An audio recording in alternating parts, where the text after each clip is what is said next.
খুলনা থানাধীন hotel western in খুলনায় আবাসন প্রকল্প নগর ব্যবস্থাপনা পরিবেশ সুরক্ষায় করণীয় শীর্ষক এক আলোচনা সভা অনুষ্ঠিত হয়েছে।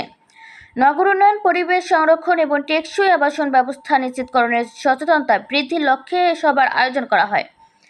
আলোচনা সভায় বক্তারা বলেন, অপরিকল্পিত নগরায়ন ও পরিবেশ দূষণের ফলে শহরের ভারসাম্য নষ্ট হচ্ছে। তাই আধুনিক নগর ব্যবস্থাপনার পাশাপাশি পরিবেশ বান্ধব আবাসন প্রকল্প বাস্তবায়নের উপর গুরুত্ব দিতে হবে। জলাবদ্ধতা নিরসন, খাল ও জলাশয় সংরক্ষণ, সবুজায়ন বৃদ্ধি এবং বর্জ্য ব্যবস্থাপনায় কার্যকর পদক্ষেপ গ্রহণের আহ্বান জানান তারা।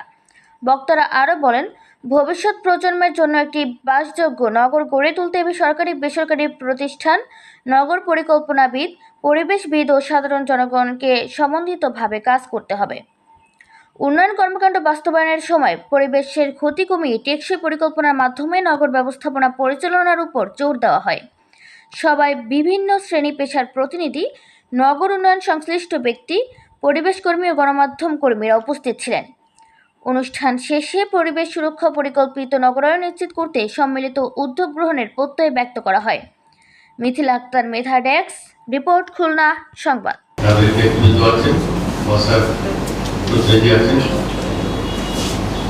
তারপরে পরিবেশ সুরক্ষা মন্ত্রী যারা আছেন তারা রয়েছে, সাংবাদিকবৃন্দ রয়েছে। আমরা